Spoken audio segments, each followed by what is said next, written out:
Ja, es hat etwas mit dieser Taube zu tun. Ihr könnt jetzt aber gleich euch auf die Predigt konzentrieren, nicht überlegen, was es mit dieser Taube in sich hat. Ich komme noch dazu. Hey, heute reden wir miteinander über Krisen. Warum? Ein wichtiger Grund ist, jeder oder die meisten sind schon durch Krisen durchgegangen. Ich bin schon durch viele Krisen durchgegangen, einige, viele ist jetzt vielleicht gar ein bisschen übertrieben, aber einige, ihr seid vielleicht schon durch Krisen durchgegangen und das ist ein Thema, das jeder kennt, weil wir sind in einer Krise drin. Und darum ist das mein Herzschlagthema. Ich habe auch immer wieder mit Gesprächen gemerkt, hey, da hat es Leute, die haben Fragen zum Glauben, zu Corona, zu sonst Lebenssachen und darum wollen wir da heute Morgen uns mit diesem Thema ein Stück weit beschäftigen. Und ich habe natürlich nicht das Gefühl, dass ich jetzt da die Weisheit und ich könnte in den nächsten 20 Minuten alles erklären, oder? Nur, dass wir da klar sind, es ist nicht alles immer vollständig, aber ich will ein Stück weit auch als Hoffnung reinkommt, dort, wo wir dran sind in unserer Krise. Ich will ein Stück weit dort helfen, dass vielleicht die Predigt ein Puzzleteil sein kann, damit man einen Schritt weiterkommt in dieser Krise hinein. Und vielleicht ist es in einem Raum hinein, wo es dunkel ist, von der Krise her, ein Licht, das brennt und einem hilft, einen Weg zum Ausgang zu finden oder den nächsten Schritt zu machen. Und so wenn wir eigentlich so miteinander in diese Predigt einsteigen. Und ich möchte mal sagen, Krisen, es gibt zwei Arten von Krisen, grundsätzlich. Und die eine ist die über einem herbricht. Das ist dann, wenn du vom Arzt einen Brief bekommst und drin steht, hey, du hast die und die Diagnose, die und die Krankheit. Und dann trifft es dich wie im Bauch hinein vielleicht oder so. Oder es ist irgendjemand gestorben, wo du denkst, wow, also nein, ich habe doch erst gerade mit ihm noch abgemacht und er ist einfach jetzt nicht mehr da. Das Nächste, was du von ihm hast, sind Fotos und eine Beerdigung. Das sind die Art von Krisen, die zuschlagen, die vom Leben her kommen. Oder das sind Schicksalsschläge, es sind Tod von einem geliebten Menschen, es sind zerplatzte Lebensträume. Wenn du kommst und sagst, hey, das wird nie im Leben, in deinem Leben haben. Und so Sachen, die treffen dich wie eben so ein Schlag in die Magengegend. Und dann gibt es die anderen Krisen. Die sich so langsam anbahnen, die eigentlich gesehen könnten werden. Das sind Süchte. Das sind Sachen, die sich einschleichen im Leben hinein, die dann zum Teil wachsen und am Schluss lösen sie Krisen aus, oder? Du musst die Sucht, irgendwie das Rauchen oder was auch immer loswerden. Oder du bist unvergeben mit Menschen und plötzlich gibt es einen rechten Bruch in dieser Beziehung hinein und alles bricht zusammen und du merkst, hey, nein. Aber das hat sich von Punkt zu Punkt ein bisschen verstärkt. Und das sind die zwei Arten von Krisen. Die eine könnte man sagen, ja, das ist ja doch selber die Schuld. Aber wisst ihr was? Auch wenn das so ist, der Schmerz ist genau gleich. Es ist genau gleich hart, es ist genau gleich schwer, um das durchzutragen. Und es sind so die zwei Arten von Krisen, wo man durchgehen können. Es macht es nicht leichter, wenn man hätte können sagen, ja, weißt du, hey, hör mal auf, diesen Satz zu sagen. Ich habe es dir doch gesagt. Vor 2 Jahren dort, weißt du. Hör mal auf. Aber ich habe es auch schon gemacht. Ich war auch schon beim Kollegen und gesagt, hey, schau, wenn du so weitermachst in deinem Leben, du wirst alles verlieren. Und ich hüte mich, wenn das eintrifft, zu sagen, ich habe es dir doch gesagt. Sondern dann bin ich dort und ich bin Freund und zu dem kommen wir aber später in der Predigt. Die zwei Arten von Krisen gibt es, sage ich jetzt einmal. Und dann gibt es nochmal etwas, ein griechisches Wort Krisis. Und dann denke ich mir, wenn ich an Krise denke, ist es ein bisschen eine Definitionssache natürlich. Was ist jetzt eine Krise, woher kommt sie und so weiter. Aber wenn ich das Wort Krisis aus dem Griechischen nehme, dann heisst das eben nicht eine hoffnungslose Situation. Das ist nicht die richtige Übersetzung, die ist vielleicht in unseren Herzen manchmal drin. Oder ja, das ist hoffnungslos, da geht es nicht mehr weiter, oh, jetzt ist fertig, oder? Sondern Krisis bedeutet eigentlich eine instabile Situation. Eine instabile Sache. Also jetzt muss ich da schauen, ob ich das richtig... Genau, veränderlich, schwankend, instabil, so ist der Zustand, ein instabiler Zustand. Das ist eine Krise. Und daraus raus, das finde ich so genial, oder? Da merkst du, es ist immer Hoffnung auch dabei. Es kann immer auch auf diese Seite kippen. Es kann immer auch eine Chance sein. Eine Chance auf die eine Seite, um wieder versöhnt werden mit dem, was war oder was ist oder was nie mehr gleich wird sein. Und auf der anderen Seite ist es immer auch das Risiko, verbittert zu sein. Über das, was war, was nie mehr gleich wird sein wie vorher.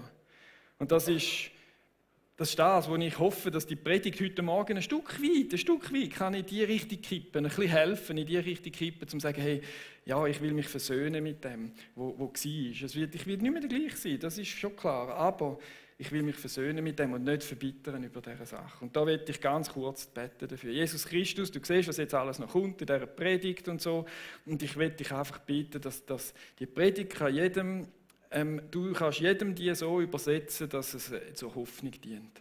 Dass es ein Licht kann sein dort, wo er drin steht. Amen. Das ist mir wirklich wichtig, oder? Wir haben Krisen und dann merken wir, Krisen haben aber alle auch gewisse Maßen Gemeinsamkeiten. Alle Krisen haben so Sachen, die gleich sind. Und da habe ich ein paar, die ich jetzt aufzählen will. Und auch da ist die Aufzählung natürlich nicht abschliessend, oder? Weil ich rede nicht darüber, dass sie wehtun. Ich rede nicht darüber, dass sie immer zum falschen Zeitpunkt kommen, oder dass sie dich verändern. Über das kann ich nicht, das sind ganze Predigten für sich. Aber ich will einfach auch einen wichtigen Punkt herausstreichen bei Krisen. Dass wenn Krisen gewisse Sachen haben, die gleich sind, dann kann mir jemand helfen, der auch eine Krise durchlebt hat, in meiner Krise. Er muss nicht genau das Gleiche durchlebt haben. Weil eben Krisen gewisse Sachen gleich sind. Oder? Es langt, wenn er schon durch eine Krise durch ist, dann kann er mir so schon beistehen. Er kennt den Schmerz, oder? Der Schlag in die Magengegend ist gleich. Ob es jetzt ein Baseballschläger ist oder ein Vorschlaghammer oder ein Baumstamm oder irgend so, der Schmerz ist immer der gleiche. Und da kann er mir helfen oder das Gegenüber helfen und dort hineingehen. Und darum, wenn wir die Gemeinsamkeiten ein Stück weit auch miteinander anschauen. Es muss nicht immer genau, du hast das nicht so erlebt. Ja, natürlich habe ich es nicht so erlebt. Aber ich habe meine Lebenskrise gefeitet und bin durchgegangen und ich will dir gerne helfen, durch deine durchzugehen. Das ist der Ansatz da. Oder? Und so, wenn wir die Gemeinsamkeiten anschauen. Und die erste ist natürlich gar ein bisschen gemein. Krisen sind normal.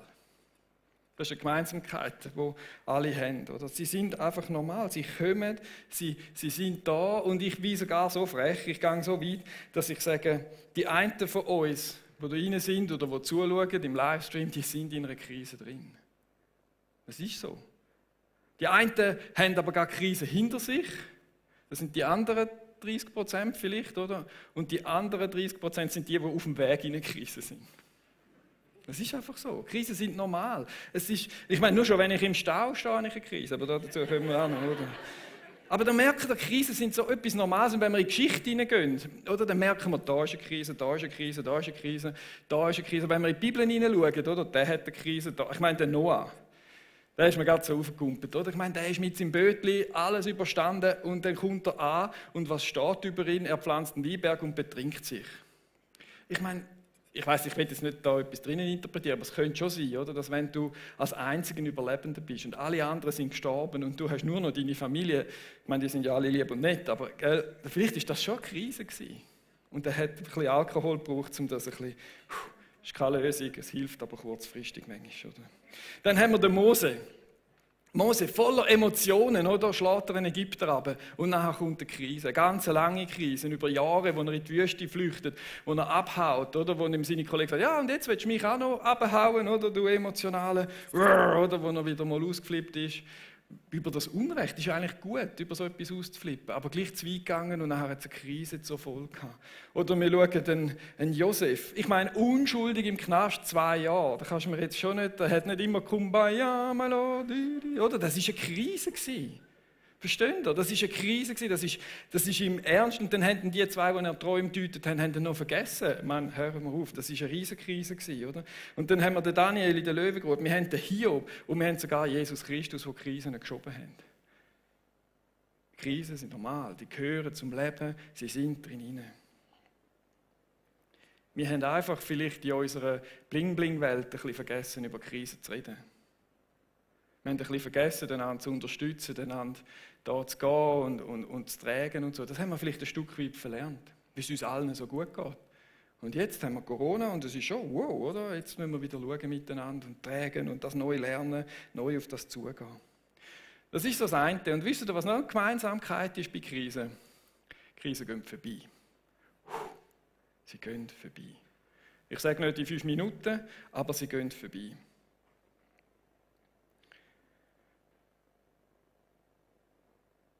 Und es kennen einige Menschen, die durch Krisen durch sind. Schlimmer, als ich sie erlebt habe in meinem Leben. Sie sind dort durchgegangen und sie sind für mich Vorbilder, leuchtende Vorbilder, um in meinen Krisen zu sagen, es geht vorbei. Es ist bei dem vorbeigegangen, es ist bei dem vorbeigegangen. Das sind so Vorbilder, wo sie sagen, Elias, auch deine Krise geht vorbei. Auch wenn du da rein bist, kannst du deinen Namen sagen, hey, ich bin da und meine Krise, die wird vorbeigehen. Und ich selber bin Zeuge davon, dass Krisen vorbeigehen.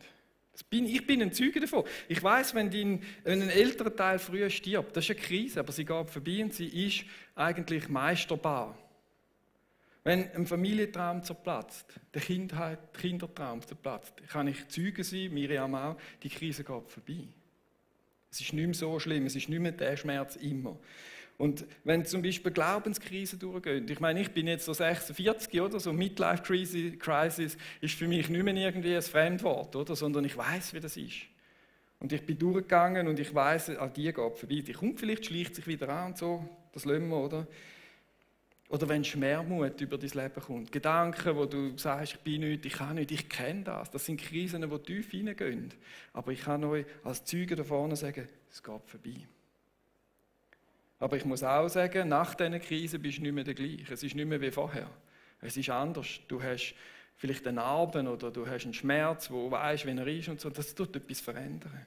Aber es geht vorbei. Und viele Seelsorger, viele Sozialarbeiter, Pfarrer und Psychologen, die können dir sagen, ja, es ist hart, aber alle Krisen haben etwas gemeinsam. Sie gehen auch ein Stück weit vorbei. Es wird besser. Dann der nächste Punkt, wo Krisen gemeinsam haben. Sie üben Druck aus. Und ihr seht wirklich alle gut aus, ich muss das sagen, ihr habt euch für den Sonntag, ich muss da ein bisschen aus dem Licht raus, dann sehe ich euch da ein bisschen besser. Ja, wirklich schöne Pulli, alle tiptop angelegt, ja, das ist schön, oder? Und das ist ja super, oder? So sehen wir Christen immer geschniggelt aus. Wir haben jetzt noch eine Krawattenpflicht in der GVC, das könnte man ja mal einführen. Joni von Griechenland, der schaut wahrscheinlich zu, nein, wir lassen keine Krawattenpflicht, oder? Aber das interessiert ja gar niemand, wenn ihr ausseht. Es geht darum, was drin ist. Jetzt kommt meine Taube. Oder? Das ist eine wunderschöne Tommy-Taube, gute Sache und so. Und ich kann sie da aufmachen und da kommt nichts raus. So. Aber wenn ich Druck drauf gebe, es muss ja passieren, oder? Ist ja klar. Nein, jetzt habe ich echt gerade Krise. Nein. Oh. Das komme ich auch noch dazu, zu denen, die da helfen. Okay, he? Also Druck. Und eine Krise übt Druck aus auf dein Leben. Ganz bestimmt, so wie eine Taube. Da drückt es drauf. Ich mache den Deckel noch gut zu. Oder da drückt es drauf. Da drückt es drauf. Und es drückt auf dein Leben aus. Und egal, wie schön deine Krawatte und wie schön dein Pulli und dein Hemd ist, oder? Wenn Druck kommt, kommt das raus, was da bei dir zu tiefst im Herzen drin ist. Und da haben alle Krisen das gemeinsam. Und ich meine, gerade dann, oder? Gerade dann, wenn wir in Krisen drin sind, oder jetzt bei Corona, und ich in die Welt raus schaue, denke ich, hey, geht's noch? Was läuft da eigentlich, oder? Niemand mehr versteht sich und alle gehen sich schier auf den Grind und so. Und dann denke ich, was ist da los, oder? Und dann kommt mir schnell, das ist Endzeit, da geht es jetzt um das und so weiter, oder? Für mich ist das nicht unbedingt Endzeit. Übrigens, apropos Endzeit, möchte ich euch noch sagen, unsere nächste Predigtserie geht genau darum, Ende der Zeit, was die Bibel darüber sagt. Das ist mega cool. Aber wenn ich das anschaue, was in den Nachrichten kommt, was bei Corona passiert, dann hat das mit ganz normalen Menschen zu tun, wo das rauskommt, was drin ist, wenn Druck ausgeübt wird. Oder es hat so viel mit Endzeit zu tun, wie jede andere Krise vorher auch. Versteht ihr? Es kommt das raus, was drin ist. Und gerade bei Corona, da werden Meinungen verschärft. Man lässt sich nicht mehr zu. Ich habe Recht. Und dann geht es bam, bam, bam, bam, bam, oder? Oder dann gibt es solche, ich neige eher zu denen, ich ziehe mich zurück, mauere mich ein und denke, ja, machen, oder? Auch das gibt es, oder? Man lässt einander nicht mehr zu. Oder man hat das Leben in der Opferhaltung, oh nein, ich bin Risiko, oh nein, Hilfe und so, oder? Oder man weist die Schuld zu, die hätten sollen, da muss man, das ist doch, oder? Und merkt ihr, ich rede jetzt von Corona. Aber wie oft passiert, dass das Leben hart zuschlägt und am ersten, wo ich die Schuld gebe, ist Gott. Ich weise Schuld zu und weiss es besser und so hätte es laufen und das hätte es müssen, oder? Und ich habe recht. Und das sind so Sachen, die dann rauskommen, oder? Und es ist ja klar, dass es Demonstrationen in Städten gibt, links gegen rechts und die sind schuld und die Linken und die Republikaner und Demokraten und ui. Und es kommt so eine Unbeherrschtheit aus denen raus. Und ich finde das krass, oder? Was das passiert. Aber das ist der Druck, der auf unsere schöne Gesellschaft kommt, oder? Wo dann langsam das, was der ganze Müll, der ganze Frust, all die Sünden, die bei uns drin sind, die kommen raus, wenn Druck ist. Egoismus, Plündereien, Hass, Gewalt und am Schluss ein Krieg. Aber das ist Krise, das haben Krisen alle gemeinsam. Ob es eine Krise ist, die die ganze Welt betrifft oder eine Krise, die dein persönliche Leben betrifft. Es übt Druck aus. Und ich hoffe, dass bei Christen genau dann etwas anderes rauskommt.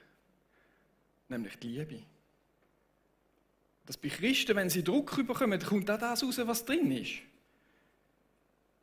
Und ich hoffe, es ist nicht Rechthaberei. Es ist nicht irgendwie Sachen, sondern es ist die Liebe. Und der Charakter, gell? Eine Krise prüft den Charakter aufs Äußerste manchmal. Und dann zeigt es gnadenlos deine Baustellen auf. Gnadenlos deine Baustellen.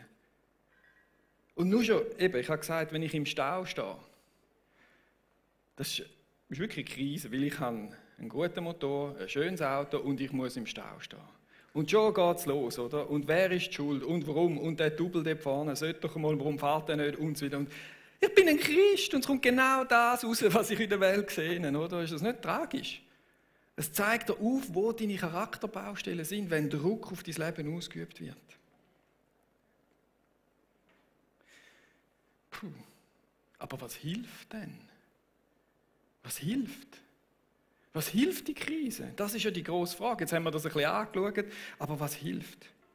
Und es gibt verschiedene Ebenen, die helfen tut, die Krisen. Und am besten wendet man alle miteinander an. Aber gell, das ist leicht gesagt, in einer Krise hast du ja nicht so viel Energie, um zu sagen, ja, jetzt mache ich das, und jetzt gehe ich dort und so. Und das verstehe ich und das weiß ich auch, aber es soll auch eine Auslegeordnung sein. Und etwas vom Wichtigsten in Krisen sind Freunde.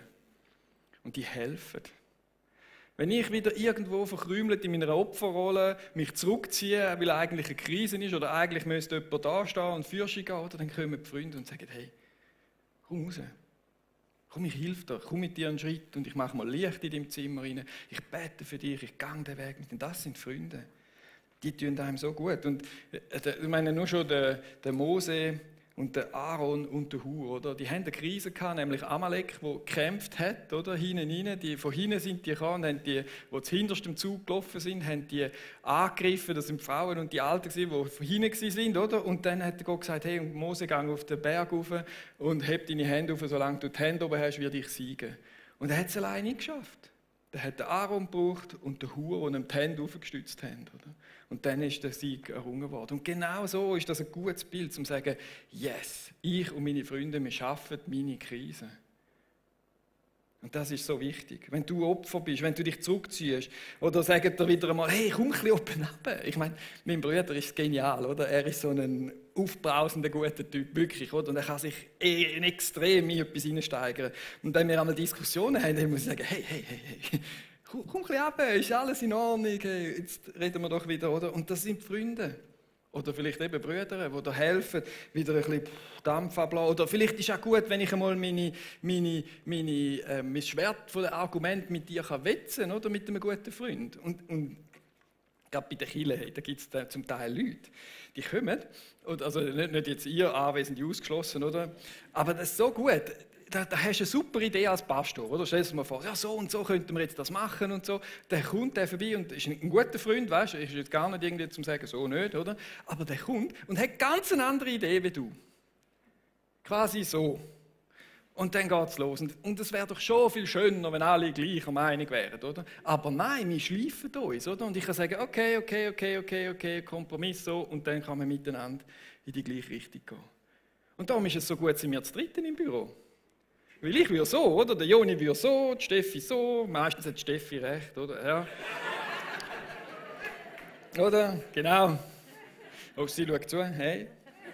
Grüße nach Griechenland, Sie sind in der Empowering Week, oder? Aber das ist genau der Punkt, darum muss man sich ja ergänzen und dazu sind Freunde da und die helfen in Krise. Wenn du in Krise bist, dann sind sie da. Sie raten dir vielleicht, sie beten für dich, gehen in die Richtung. Und da, gell, möchte ich noch kurz die Small Group erwähnen.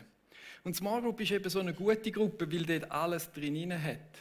Nicht nur alle, die so denken oder so denken, sondern da werden die Leute, klar vom Alter her und so, aber da kannst du das kontrovers diskutieren und dort Freundschaften bauen, dort die Gespräche zu führen und dort ehrlich zu sein mit deiner Krise, können zu sagen, jawohl, da wollen wir hin. Und das ist einfach wunderbar, so in Small Group das können zu erleben oder in Gebetsgruppen oder wo das ist, ein bisschen das Wetzen, oder? Und dann merken, ja, es nimmt die Luft raus, es nimmt Druck raus und es lindert vielleicht auch ein Stück weit den Schmerz. Und dann ein guter Charakter, von dem haben wir es schon mal gehabt, weil der Druck, der da drauf kommt, oder, der zeigt deinen Charakter. Und ein guter Charakter, der hilft in einer Krise. Der hilft wirklich in einer Krise. Und die Bibel beschreibt einen guten Charakter. Und dann denke ich manchmal, wenn ich das einmal so lese, oder, dann denke ich, oh, hey, ich bin noch wirklich weit weg. Meine Krise ist eigentlich mein Charakter. Nicht einmal das, was außen auf mich zukommt, oder? Ich meine, ich will euch mal zeigen, oder? Dann bin ich ein Christ und ich stehe da oben und predige. Und dann lese ich einen Jakobus und auf der anderen Seite stehe ich im Stau und wünsche manchmal nicht nur sagen, den anderen Autofahrer, oder? Und dann lese ich im Jakobus, lässt etwa eine Quelle aus derselben Öffnung süßes und bitteres Wasser heraussprudeln? Okay. Und viel richtig Charakterbildung, oder? Oder weiter. Ihr sollt wissen, ein jeder sei schnell zu hören, langsam zum Reden, langsam zum Zorn. Wow! Etwas, wo ich am Schleifen bin, Tag für Tag an meinem Charakter. Tag für Tag merke ich, hey, da will ich in der Liebe laufen. Ich will im Frieden laufen. Frieden, gutes Thema, oder? Hebräer 12. Jagt dem Frieden nach mit jedermann und der Heiligung, ohne die niemand den Herrn sehen wird. Also die Veränderung von dem Charakter, wo der Glaube ja ein mega gutes Instrument ist, wo dir hilft in deinem Charakter, wo der Heilige Geist schleift und macht und tut. Und genauso Bibelverse wieder kommen und dich ermahnen oder ermutigen, den Schritt in die richtige Liebe zu machen. Genau das hat den Grund, weil es dir hilft in Krisen. Dass wenn der Druck rauskommt, dass es du besser kannst nehmen und nicht eine Explosion passiert oder so.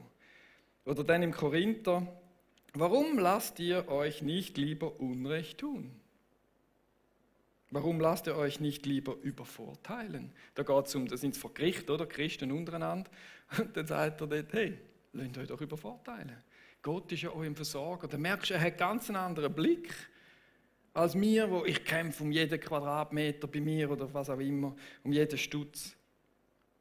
Ja, dann merke ich, das sind viel auf meinen Charakter, auf meinen Egoismus, der da tief drin ist. Und ohne den, in der Liebe, Hand höher gesetzt, als sich selber geht und die Krise besser durch. Das hilft, den Charakter zu schleifen. Und da sind wir ja alle dran. Weißt? Das ist ja nicht eine Mahnpredigt, sondern ich will euch da ermutigen, in diesem Punkt weiterzugehen, einen nächsten Schritt zu gehen, das zu wagen, den Heiligen Geist zu fragen, wo soll ich daran arbeiten, wo soll ich einen Next Step machen, damit die Krise besser, die nächste Krise besser überwunden werden kann. Und dann, gell, das ist der Egoismus, macht mich fertig, Philipper 2,4. Denkt nicht an euren eigenen Vorteil. Jeder von euch soll das Wohl des anderen im Auge haben. Oder? Und ich habe mir jetzt vorgenommen, ja, ich hocke in meinem Auto und jeder, der rein will, der lässt rein. Jawohl.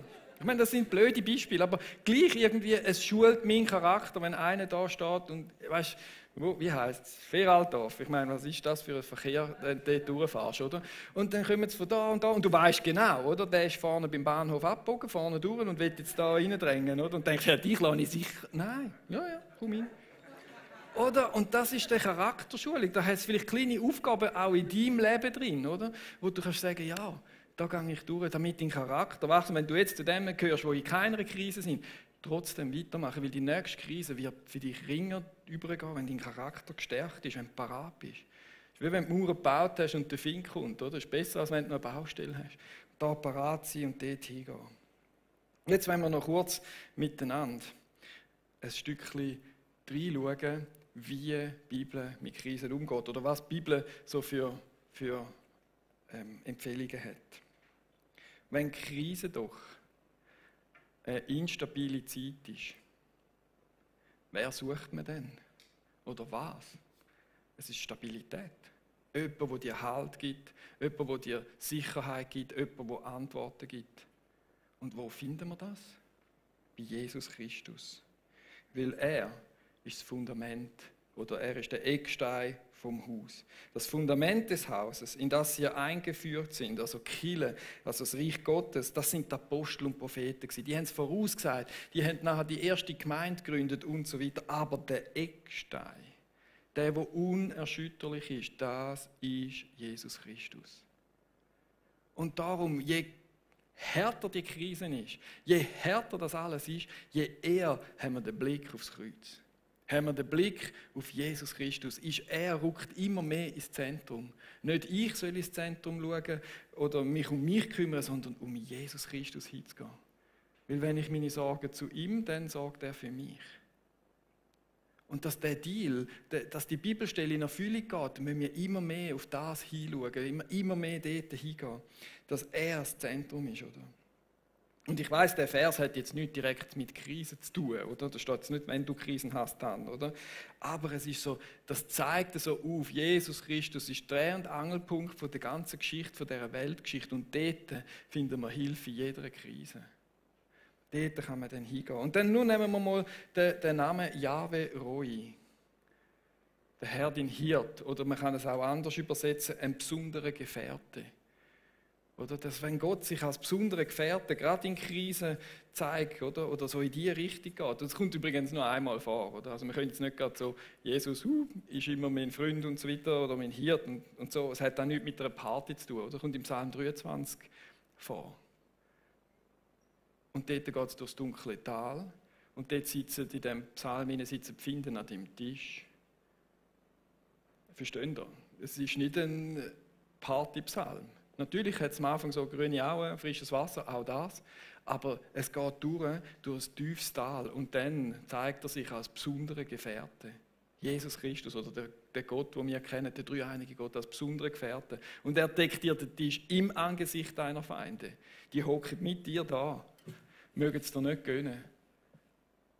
Und Gott deckt dir den Tisch. Und das ist der Gott, den wir haben. Auf der einen Seite ist Jesus Christus, der Eckstein, der nicht verschoben werden kann. Und auf der anderen Seite ist der dreieinige Gott, der sich da drin vorstellt, als der besondere Freund, der mit dir durchgeht, der dich durchs finstere Tal und im Angesicht von deinen Feinden ist er noch da und ist mit dir. Und zu dem wollen wir doch gehen, wenn wir Krisen haben, wenn Krisen unser Leben bedrohen. Aber es wäre doch noch cool, wenn der besondere Freund oder der Eckstein uns auch verstehen würde. Weißt du, ich meine, das ist ja alles schon ein bisschen lang her. Es wäre doch noch cool, wenn der Gott auch mich persönlich verstehen würde, so wie es mir geht. Und auch da, Jesus ist ja nicht ein Hohepriester, der uns in unserer Schwachheit nicht verstehen könnte oder in unserer Not nicht verstehen könnte. Vielmehr war er genau wie wir, Versuchungen aller Art ausgesetzt. Allerdings mit dem entscheidenden Unterschied, dass er ohne Sünde blieb. Es geht darum jetzt mir, dass er es versteht. Dass er unsere Schwachheit, oder wenn da etwas so im Bauch hineinhaut und du nicht mehr magst aufstehen und in dieser Schwachheit bist und kaum mehr Pieps mehr machen, dann versteht er dich. Weil Jesus hat ja auch seine Krise gehabt. Ich stelle mir das immer vor, ich meine, da hast du 12 Jünger und du bist im Garten Gethsemane und du weißt, dass du unschuldig ans Kreuz wirst gehen. Und du hast einen riesen Kampf und weißt nicht mehr noch ein und aus. Oder? Und du sagst, hey, ihr zwei sind da und betet bitte für mich. Ich gehe da weiter und gehe auch beten. Hey, bitte, jetzt brauche ich euch. Oder? Geht weiter in seiner grössten Krise, da über, geht beten und redet mit dem Vater. Hey, dein Wille, nicht mein Wille. Komm zurück und die pennen. Ich meine, dann hast du eine Krise. Ich meine, du hast nur schon eine Krise, wenn du weißt, was kommt, aber dann deine besten Freunde kennen nicht mehr um. Ein Füdli Blut rennen sie davon. Wo es dann ernst auf ernst geht. Und ich glaube, Jesus versteht uns. Wenn dich jemand verlassen hat, wenn dich jemand betrogen hat, wenn du unschuldig irgendwo und aus dem Zufall heraus ist irgendetwas Leben, Gott versteht dich. Und er ist dort der besondere Freund und der Eckstein, wo der kann mit dir durchgehen, durch diese Krise durch. Du kannst, er ist vertrauenswürdig, mit ihm das durchstehen. Ich kann das im Fall gut noch ein bisschen weiterführen. Oder? Wenn wir einen unerschütterlichen, besonderen Gefährten haben, der uns versteht,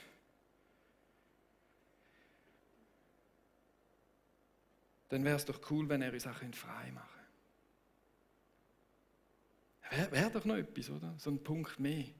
Wo er hinkommen und sagen, ich komme mit dir raus, ich mache dich frei von deiner Opferrolle, wo du in deiner Krise drin hast. Ich komme und ich nehme dich da aus dieser Rolle raus. Braucht vielleicht einen Prozess, aber ich helfe dir daraus raus. Oder sagt, hey, und ich komme, Elias, mit deinem Charakter beim Autofahren. Ich komme, helfe dir, oder? Und genau so einen Gott haben wir. Er sagt, denn er hat uns aus der Gewalt der Finsternis befreit und hat uns in das Reich versetzt, in dem sein geliebter Sohn regiert, wo Liebe regiert. Er hat uns genommen und versetzt, er hat uns frei gemacht. Und wer frei kann sein, oder wer Jesus frei gemacht hat, der ist wirklich frei.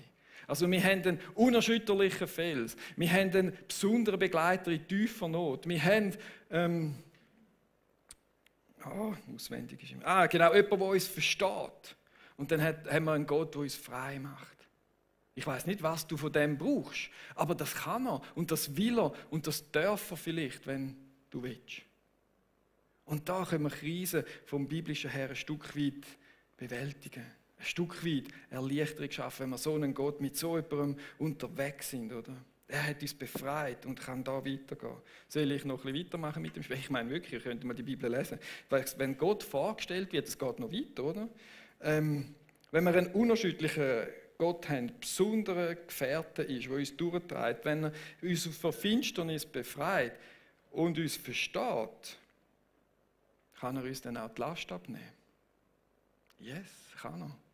Ich habe da auch wieder den Bibelvers. Sagt Jesus sogar, kommt zu mir alle, die ihr euch abplagt und von eurer Last fast erdrückt werdet. Ich werde sie euch abnehmen. Was haben wir für einen Gott? Was ist das für eine gewaltige Geschichte, die wir da auftun dürfen? Und sehen, was für ein Gott uns da begleitet oder wir mit Gott können durchgehen, durch unsere Krise. Er geht uns ja voran als der besondere Begleiter und er nimmt uns die Last ab. Ich kann mit meiner Opferrolle kommen, ich kann mit meinem Hass, mit meinem Egoismus, ich kann kommen und sagen, hey, das belastet mich so. Nimm es mir ab, hilf mir da drin hinein. Und das ist so etwas Gewaltiges. Und ich will jetzt ein paar Amen von euch hören. Oder wenn ich sage, dann ist das so das eine. Aber ich will von euch so ein paar Amen hören. Und zwar sage ich so ein paar Sätze und ihr sagt Amen dazu. Also nur Amen, oder? So in dem Stil. Jesus ist unerschütterlich. Epheser 2,20. Amen. Yes, da gibt es schon Leute unter euch, oder? Jesus ist unser besonderer Gefährte, gerade in Krise. Psalm 23.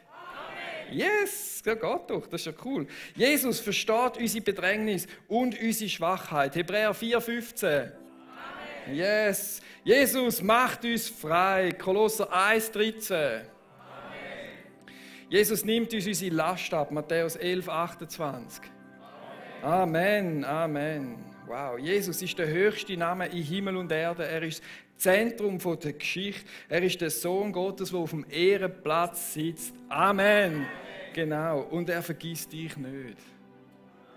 Er vergisst dich nicht, genau. Und es interessiert ihn, wie es dir geht. Es interessiert ihn, wie es dir geht. Und er will dir helfen. Er will all seine Trümpfe, die wir jetzt da ausgespielt haben, die ich euch zeige, er will die ausspielen, wenn er mit dir unterwegs ist durch die Krise durch. Und wenn sie Corona heisst oder wenn sie Lebensumstände sind oder sonst Glaubenskrise, Depressionen oder auch Midlife Crisis, dann will es interessiert ihn und er will mit dir da durchgehen.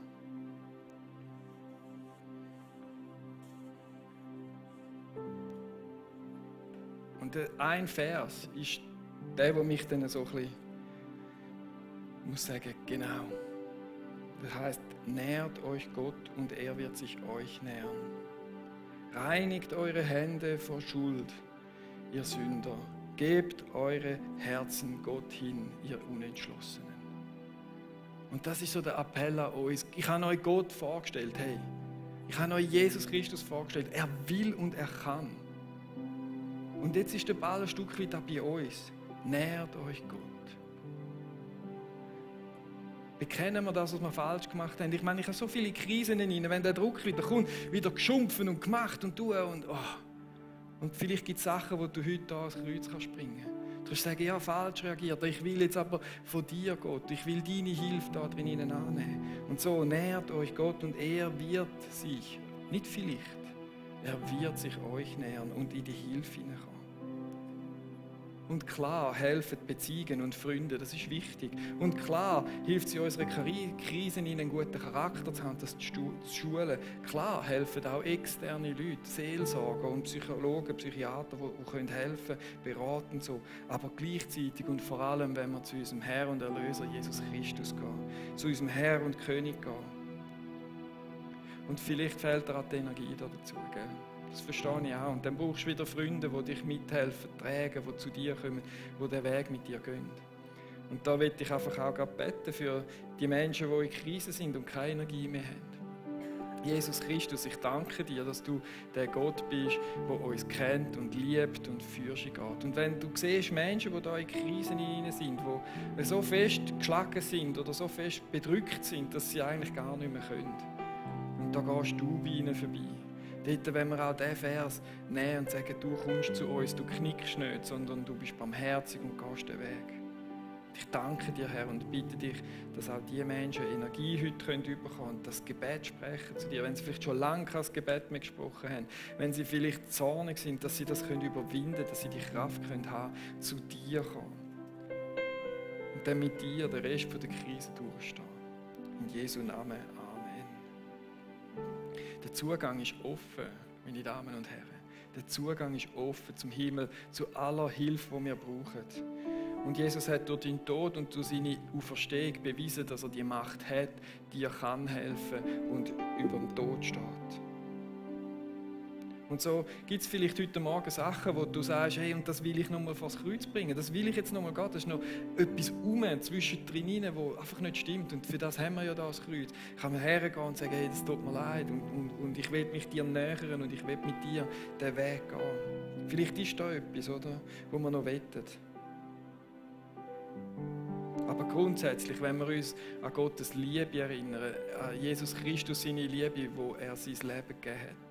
Und so, wenn wir heute auch das Abendmahl miteinander nehmen, wenn wir hingehen und an den grossartigen Gott gedenken, der dich und mich erlöst hat und freigekauft hat durch sein Blut von dieser Schuld, von diesen allem Fehlverhalten, Zielverfehlungen, Zeug und Sachen.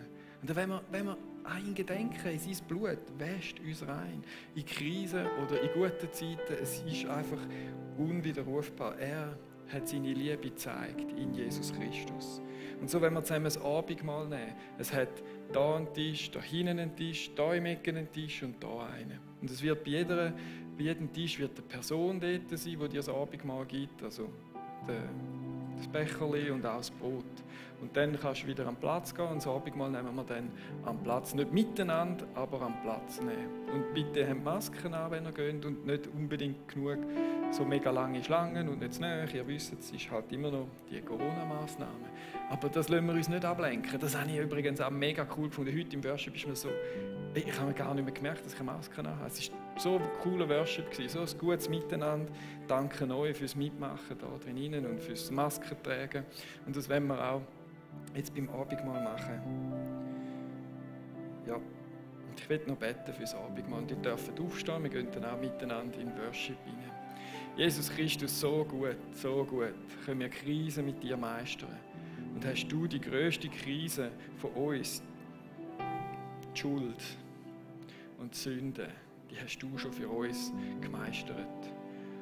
Und ich will sie von Herzen annehmen, das Geschenk, dass du es schon gemeistert hast. Ich will es von Herzen annehmen und ich danke dir dafür. Und so wollen wir zusammen das Abendmahl nehmen und ich will Danke sagen, dass du dein Leib gebrochen hast. Und wir jetzt können an das gedenken, an das Geschenk, das du für uns gemacht hast. Und ich freue mich, Jesus Christus, dass du das gemacht hast, weil jetzt bist du im Himmel und bist ein Hohepriester, der uns versteht und uns kennt und für uns einsteht im Himmel. Und da danke ich dir dafür, Jesus Christus, dass du mit uns verstehst in unserer Krise drin.